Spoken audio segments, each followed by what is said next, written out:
This is the story of the Bible, and the history of the world is given to us by God. In the beginning, God, just Him, no one else. God told us that He is a spirit who is not a physical being. He is not something or somewhere in the universe. He created the entire universe. Before all things in creation, there was God. He created all things. Genesis chapter 1. He did it in 6 days, literally, as we see in Exodus 20:11. When He finished, it was very good. He is a spirit, and by His unimaginable creativity, He made everything we see, hear, touch, feel, taste, wonder about, etc. He made all things. His word tells us that all flesh is not the same flesh, but that bird, beasts of the field, fish and mankind are made differently. He says that everything reproduces after its kind. Nothing reproduces another kind. He made it all just the way it is today. In the beginning it was perfect, it was very good. It was the human form of Jesus, who is the image of God, that He used as the blueprint for His design. While Jesus told us that God is a spirit, we also know that the divine expression of God, the Word, the image of God, was something that God had imagined, the physical form of man. And this was the image in the mind of God at the very beginning, whereby all things were made by Him and for Him. Before the birth of Jesus Christ, God manifested His image on the earth several times to people in an angelic form with Adam and Eve, Abraham, Jacob, Moses, etc. This image, or divine expression, was made flesh in the body of Jesus Christ. God actually became part of His creation by being born into it as we are. He is amazing beyond comprehension. He made us in His image, not only of His physical image, the body of Christ, but in His spiritual image, our soul as well. He created our 5 senses, the beauty of canyons, lakes, rivers, oceans, mountains, animals, birds, fish, etc., the universe and the galaxies and everything in them, the music that we love, joy, laughter, humor, smells, touch, taste, the human form in all of its complexity and beauty, the mind. He knew that given free will and left to our own devices that we would fall from His intended purpose and that we would sin. His plan was and is to save as many of us as is possible. He gave Himself as a sacrifice for us so that we might be saved from our sin and return to the glory He intended for us from the beginning. He's growing His crop, so to speak, and the culmination of His plan is coming to the full and is about to be a finished work. In the beginning, He put Adam and Eve in the beautiful Garden of Eden. They only had one rule: don't eat of the tree in the middle of the garden. Satan, one of the angels God created when He created the universe, lied to Eve and deceived her. He asked her if God really said that. This is the same way He deceives us today a lot of times. God gave us His word, though, so we can check to determine what He said by reading and studying it. The devil played on her pride and told her she could be as a god herself. She believed him and ate of the tree. Adam listened to the voice of his wife instead of obeying God and ate as well when she gave him some. We don't know how long they were in the garden before they sinned, but we know it was sometime before Adam was 130 years old. Because of their disobedience, God expelled them from the garden and changed things in the world. Thorns and thistles came into being, pain in childbirth, having to till the ground by the sweat of your brow to grow food, having to submit to another's rule. We know that Adam and Eve had many children, Genesis 5:4, but we're only told about 3 of them: Cain, Abel, and Seth. Adam lived a total of 930 years and had many sons and daughters. In the process of time, sin began to rule in the hearts of men. Within the first 130 years, Cain killed Abel because he was jealous of the favor God bestowed on Abel. Abel's offerings were acceptable to God. Cain's offering were not acceptable to God. He was probably unwilling to give God anything good from his harvest. It is unknown how many other children had been born by then, but we know that Cain took a wife of one of his sisters or cousins. There would have been many generations already flourishing on the earth at that time. A very conservative estimate, the women only having one daughter every 20 years, is that there was likely over 1 million people on the earth by the time of Jared, and over 1,000,000 years later at the time of the flood. The lifespan of people before the flood was in the hundreds of years, and they were having sons and daughters continually. Seth was born when Adam was 130 years old to replace Abel, who was the descendant that would produce the line which eventually produced Jesus. In the time of Jared, who was born in the year 460 AA after Adam, other selfish and wicked angels like Satan, came to earth and corrupted the people of the earth by taking human wives and teaching them many evil things like war and the tools of war, abortion, witchcraft, and sorcery, etc. By the year 1550 AA, after Adam, there was only evil continually in the hearts of men, and the earth was filled with violence. Genesis 6:5. And God saw that the wickedness of man was great in the earth, and that every imagination of the thoughts of his heart was only evil continually. Genesis 6:11. The earth also was corrupt before God, and the earth was filled with violence. Because of that, God destroyed the earth, but thanks to Noah, he spared mankind. Year 1656 AA, Noah loved the Lord and was obedient to him. Noah was the great-grandson of Enoch. Noah and Methuselah, Enoch's son and grandfather of Noah, preserved the words of Enoch. Noah was 600 years old at the flood and lived another 350 years after the flood. Noah only had 3 sons that we're told about, and no mention of how many daughters. The flood lasted a year. God opened the windows of heaven and the fountains of the great deep and flooded the entire earth. He preserved every kind of animal, and Noah and his family on the ark that he had Noah build. God warned Noah of the flood about 120 years before he destroyed the earth with the flood, and Noah built the ark sometime in the later part of that 100 years, most likely. After the flood, in the year 1946 AA, a man named Abraham was born, about 300 years after the flood. And because of the changes to the earth, the lifespan of men started dwindling after the flood. Abraham had a 175-year lifespan. Some lived a few hundred years after the flood, but now they are dying sooner and no longer having very long lives. This was mostly due to changes in the earth from the flood, and it seems obvious that this was planned by God to sustain until now without too much overpopulation. Abraham loved the Lord, so God chose Abraham to be the father of a people for himself, Israel. The world was already turning to sin, violence, and wickedness again, so God chose a man who loved him to separate a people from the world through him. Abraham had Isaac, and Isaac had Jacob, whom God renamed to Israel. Jacob, Israel, is the father of 12 sons who became the 12 tribes of Israel. God made a covenant with Abraham and promised him that his seed, offspring, would have the land of Israel, and his seed would bless all the kindred of the earth through Isaac, his son. Many years later, around the year 2500 AA, God brought the Israelites out of Egypt and led them to the Promised Land. Before they had moved to Egypt, Joseph, the great-grandson of Abraham, was sold by his brothers into slavery. Joseph never lost faith while a slave and in prison in Egypt. God gave him dream interpretation to impress Pharaoh. Joseph became the ruler of Egypt, second only to Pharaoh. He saved his family from the famine and forgave his brothers for selling him into slavery. The Pharaoh brought Joseph's family to Egypt and gave them the land of Goshen, a very fertile and pleasant part of Egypt. There they became a great nation in Egypt over the next couple of hundred years. Numbers 146 shows that there were over 600,000 men of military age while they were in the desert after coming out of Egypt.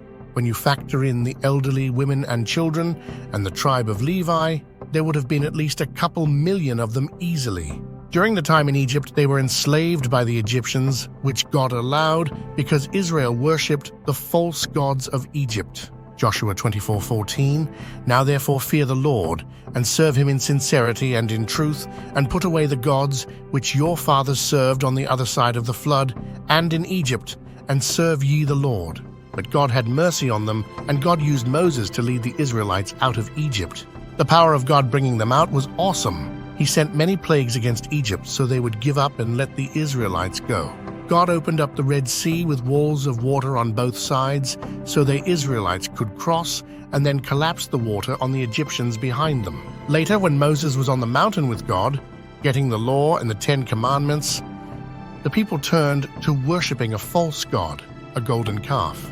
They spent 40 years in desert because they did not trust God to lead them into the Promised Land. But even their garments did not wear out the whole time, and God provided food. God established the law in the wilderness to be a schoolmaster for us to know it's impossible to be righteous in our own strength. At the end of the 40 years, God brought Israel into the Promised Land, the promise he made to Abraham. Israel is established forever, and God put his name in Jerusalem. Israel will never be wiped off the map, as the Muslims are trying to do. Jesus will return and defend Israel when the Antichrist attempts to wipe it out in the last day, but Israel disobeyed God when they came into the land originally. God knew that if they left the peoples and married the women where they had false religions, that the Israelites would be corrupted. They disobeyed God and allowed some of them to live among them. Because of this, they became corrupt many times during the next centuries, and the Philistines, Palestinians, are still a problem for Israel today. Judges 2:2-3, and ye shall make no league with the inhabitants of this land. Ye shall throw down their altars, but ye have not obeyed my voice. Why have ye done this? Wherefore I also said, I will not drive them out from before you. But they shall be as thorns in your sides, and their gods shall be a snare unto you. After they had come into the promised land, then began the time of the judges. For about 450 years, God established judges over Israel to help decide matters of dispute among the people. During the time of judges, the people did what was right in their own eyes, and according to the law established by Moses. Then, at the end of that time, they wanted a king like other peoples around them had. 1 Samuel 12:12. And when ye saw that Nahash, the king of the children of Ammon, came against you, ye said unto me, Nay, but a king shall reign over us, when the Lord your God was your king. Now therefore behold the king whom ye have chosen, and whom ye have desired. And behold, the Lord hath set a king over you. Acts 13:21-23. And afterward they desired a king, and God gave unto them Saul the son of Chis, a man of the tribe of Benjamin, by the space of 40 years. And when he had removed him, he raised up unto them David to be their king, to whom also he gave testimony and said, I have found David the son of Jesse, a man after mine own heart, which shall fulfill all my will. Of this man's seed hath God, according to his promise, raised unto Israel a Savior, Jesus. David, the great king and a man after God's own heart, is the ancestor and bloodline of Jesus Christ. David began the golden age of Israel. Solomon, David's son, was the wisest man who ever lived. The next 500 years was the time of the kings, 2 Samuel 1 and 2 Kings 1 and 2 Chronicles. In the Bible, 2 Samuel and 1 and 2 Kings are telling us of the same period of time as 1 and 2 Chronicles. Because of their sin of allowing the people of the lands with false religions to stay when they came into the promised land, the people of Israel went back and forth over and over, turning away from God to worship the false gods and then turning back to God. God forgave them every time they turned back to him. Some kings were evil, but some were good and cut down the groves, destroyed the high places, etc., to eradicate the worship of false gods. Then, at approximately 600 BC, 3400 AA, the time of the Babylonian captivity began. Prophets like Ezekiel and Jeremiah prophesied of the wickedness of Israel and how God was going to allow Babylon to conquer Israel. Daniel, a young man at the time Babylon conquered Israel, was taken to be a slave in the palace of Babylon. Daniel becomes a high official in Babylon due to God's favor on him because he loved the Lord. God gives Daniel dream interpretation and many prophetic visions during his time in Babylon. Daniel 2 records Daniel interpreting the dream of Nebuchadnezzar and the prophecy of the line of kings who control the known world from the time of Babylon until return of Jesus. Prophecy of Daniel, the line of kings from Babylon to the return of Jesus. Babylon, Babel, controls the known world at this time. This is the beginning of the prophecy of Daniel 2. Daniel interprets the dream of King Nebuchadnezzar in Daniel chapter 2. He saw an image that had a head of gold, breast and arms of silver, belly and thighs of brass, legs of iron, and feet of iron mixed with clay, with 10 toes of part iron and part clay. Each of these sections represents a world-dominating power. Many nations have existed since that time, but the sections represent world domination of the known world, as stated in Daniel 2:39. A very popular theory for this passage is that it is a parallel prophecy of Daniel 7, where it lists the 4 kingdoms that will exist at the time of the return of Christ. This cannot be true for a couple reasons. First, there are 5 sections to the statue in Daniel 2, and there are only 4 beasts in Daniel 7. Second, if we continue to read Daniel 7:11, I beheld then, because of the voice of the great words which the horns spake. I beheld even till the beast was slain, and his body destroyed, and given to the burning flame. As concerning the rest of the beasts, They had their dominion taken away, yet their lives were prolonged for a season and time. We see that the fourth beast, the little horn, the Antichrist and his one-world government, is destroyed, and the other three beasts, the lion, bear, and leopard, have their dominion taken away, but they live on for a while. If this is a parallel prophecy with Daniel 2, then the empires, Babylon, Media, Persia, Greek, Roman, would all still have to be in existence when Christ returns, but they are not and cannot. This is definitely a different prophecy with kingdoms differing from the kingdoms we see in Daniel 7. The common factor is that they end at the same place with the return of the Lord. So we know for certain that these are consecutive kingdoms and are not the same nations we find in Daniel 7. But like other prophecies discussed in this book, the two have a common intersection at the end, when the stone smote the image and became a great mountain. Verses 44 and 45 tell us that it's the same declaration as we found in Daniel 7:9. It is the end of this age when the Lord returns, casts down the nations and the governments of the world, and sets up his kingdom on the earth. Lastly, in Revelation 13, we see that the four beasts of Daniel 7 become one beast, the united government of the Antichrist, the New World Order. All four beasts exist at that time. They are not kingdoms of the past. The 5 sections of the statue in the dream are as follows. The head of gold, Babylon.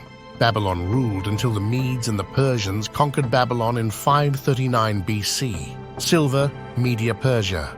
The Medes and Persians ruled until Alexander the Great defeated them in 331 BC. Brass, Greece. The Grecian Empire lasted until the Romans defeated them in 197 BC. Iron, Rome.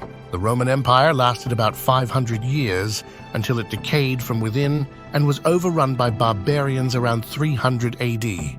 This was the largest of the empires controlling most of Europe and the Middle East nations. In 325 AD, Emperor Constantine created the Catholic Church in an attempt to reunify Roman rule, and as time went on, the Roman Catholic Church grew in power within the western splinter of the old Roman Empire as well as the Eastern or Greek Orthodox Catholic Church until Charlemagne was crowned Emperor of the Holy Roman Empire in 800 AD. During this same period of time, the Islamic Empire in the Middle East was rising and became the Islamic Ottoman Empire around 1300 AD. Iron and clay, Holy Roman Islamic Ottoman Empire. The iron is mingled with clay because it's a continuation of the Roman Empire via the Holy Roman Empire, but was broken in 2 parts, coexisting with the Islamic Ottoman Empire. The Holy Roman Empire controlled the nations of the Northern Roman Empire, Europe, while the Islamic Empire controlled the Middle Eastern nations of the Roman Empire. Both of these empires together comprise the total area controlled by the Roman Empire. The language used in this prophecy says that this kingdom is divided, and partly strong and partly broken. It is divided because it is 2 kingdoms who controlled 2 halves of the area around the Mediterranean Sea, and were constantly pushing back and forth along the border between them. The Holy Roman Empire was founded when Pope Leo III crowned Charlemagne in 800 AD and proclaimed him to be the first emperor of the Holy Roman Empire. The Holy Roman Empire has risen and fallen many times since then, partly strong and partly broken, and has always been ruled by both a religious leader and a political leader. We still have a Charlemagne Prize, which was awarded to Bill Clinton in 2000 and was awarded to Javier Solana in 2007. This prize is awarded to the person who does the most for the reunification of Europe. The Islamic Empire began after Muhammad created his monotheistic Muslim religion, and it spread rapidly among Arab nations. It, like the Holy Roman Empire, rose and fell many times, partly strong and partly broken, until the Ottoman Empire was founded around 1300 AD and continued until 1923. The modern Arab League mirrors the EU in that is uniting the Muslim nations in the same type of economic cooperative, but membership is based on its Muslim culture rather than geographic locality. Both of these empires still exist in spirit within the nations they controlled, the EU and the Islamic nations of the Middle East. The Bible tells us that the Antichrist and the false prophet of the Bible will revive and unite these 2 kingdoms to create the end-time world government, the New World Order. This is the iron mingled with clay that follows the Roman Empire. the last kingdom that will exist before the return of Christ and will be the power base that the Antichrist uses to control the world. The 10 toes agree with the 10 horns, or 10 kingdoms we talked about in the Modern Nations in the Bible chapter, meaning there will be a 10-nation or 10-state union in the end time that will produce and give power to the Antichrist, as shown to us in Revelation 17:8 through 14. Based on everything we know today, it's almost a certainty that the 10 nations will emerge from the Islamic nations, giving their power to what they will believe is their Mahdi, the Muslim Messiah. It's also almost an absolute certainty that European nations will be part of the New World Order, and the 3 other kings of Daniel 7 will come from Europe and Russia. Verse 44 predicts that, in the days of these kings, in the days of the Holy Roman Empire, will the God of heaven set up his kingdom, which shall never be destroyed. This is the same declaration as the one we saw in Daniel 7 and the 7th trumpet, Revelation 11:15. And the 7th angel sounded, and there were great voices in heaven saying, "The kingdoms of this world are become the kingdoms of our Lord and of his Christ, and he shall reign forever and ever." That means that the Holy Roman, Islamic Ottoman Empire will be the last world dominating power and will exist when Jesus returns to set up his kingdom. I am certain that this will be a union of Roman Catholicism and Islam, as you can see in chapter 7 on my website, bibleprophecyandtruth.com. Next, we have the prophecy of Daniel's 70 weeks to give us even more information about that last ruling body. 70 weeks of years prophesies a 490-year prophecy, but the last 7 years are broken out from the bulk for a reason. Daniel 9:24 through 27, 70 weeks are determined upon thy people and upon thy holy city to finish the transgression and to make an end of sins and to make reconciliation for iniquity and to bring in everlasting righteousness and to seal up the vision and prophecy and to anoint the most holy. Know therefore and understand that from the going forth of the commandment to restore and to build Jerusalem unto the Messiah the Prince shall be 7 weeks and 62 weeks. The street shall be built again, and the wall even in troublous times. And after 62 weeks shall Messiah be cut off, but not for himself. And the people of the Prince that shall come shall destroy the city and the sanctuary. And the end thereof shall be with a flood, and unto the end of the war desolations are determined. And he shall confirm the covenant with many for 1 week, and in the midst of the week he shall cause the sacrifice and the oblation to cease, and for the overspreading of abominations he shall make it desolate, even until the consummation, and that determined shall be poured upon the desolate. The first 69 weeks were fulfilled after the command to rebuild Jerusalem, given in Ezra, 483 years to Jesus Christ. He, the Prince that shall come, the Antichrist, will confirm the covenant for 1 week, a week of years. The final 7 years are yet to come, and will be marked by the confirmation of the covenant, which will be when the world, the UN, EU, Arab League, and other nations of the world, defines the borders of Israel and establishes the status of Jerusalem. The timeline we have so far from Adam to Abraham was about 2,000 years, and from Abraham to Joseph was 250 years. Joseph to Moses approximately 200 years, about 400 years total from Abraham to the Exodus. Moses to David 450 years. David to Daniel approximately 500 years. Daniel to Jesus about 600 years. 4000 AA, 0 BC AD, Jesus Christ was born. From approximately 0 to around 33 AD, the following were all fulfilled. Jesus was born, and God himself was manifest in the flesh of Jesus Christ. John 1:14, and the Word, the divine expression of God, was made flesh and dwelt among us, and we beheld his glory, the glory as of the only begotten of the Father, full of grace and truth. 1 Tim 3:16, and without controversy great is the mystery of godliness. God was manifest in the flesh, justified in the Spirit, seen of angels, preached unto the Gentiles, believed on in the world, received up into glory.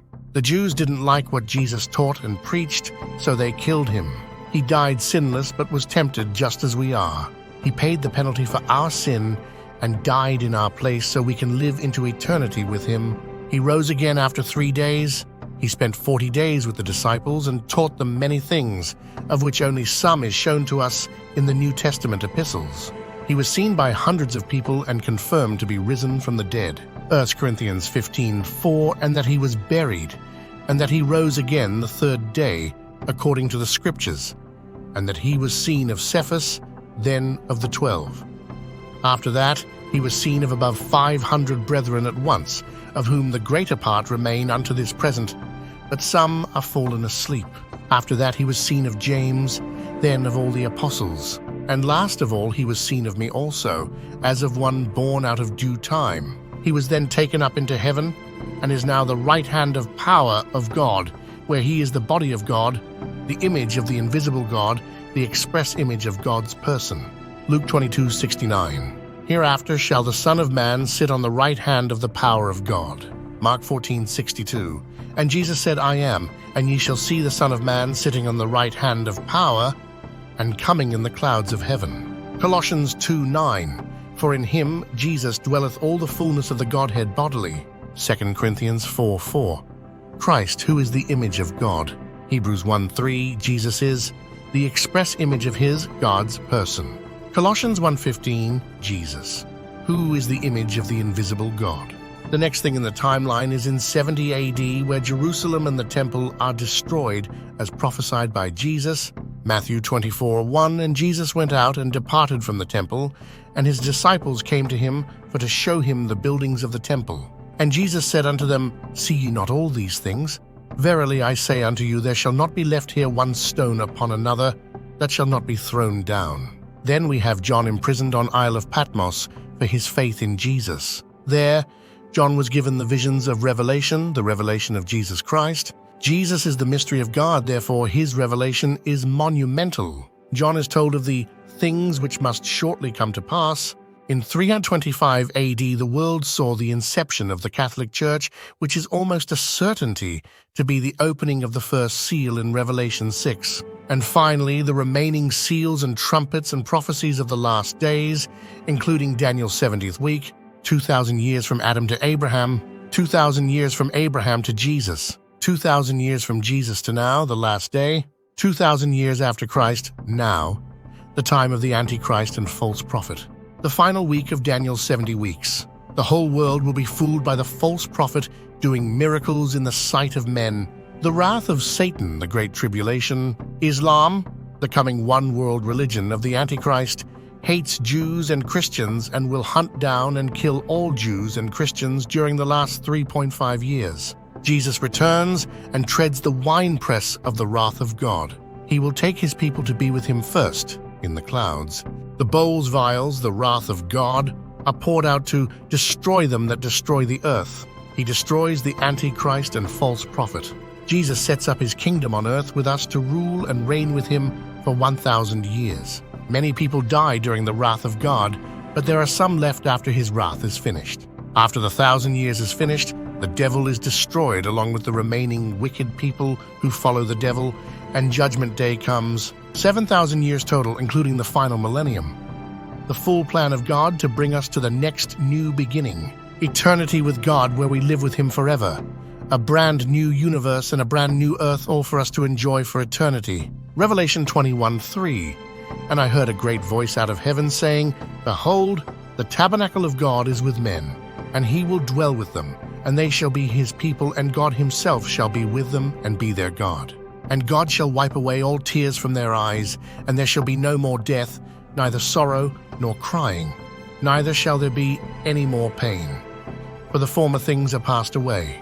And he that sat upon the throne said, Behold, I make all things new. And he said unto me, Write, for these words are true and faithful. No more pain and no more sorrow ever. Walking and talking with Jesus as he lives among us. Exploring the new universe, I think it will be amazing beyond comprehension. For more information, go to bibletruth.info. If you're watching from YouTube or Facebook, you might not see a link in the description because I'm being punished for speaking truth and they've blocked my ability to add links. The censorship of YouTube, Google, Facebook, and virtually all big tech is an attempt to silence anyone who goes against the narrative of the woke and the agenda of the secret society, sometimes called the deep state and other names. They will shut down all who speak the truth sooner than later, so you will want to leave those platforms and move to platforms that allow free speech, like Rumble. Go to rumble.com/BibleProphecy and follow my channel there because they will cancel me on YouTube very soon, I'm sure. See you there.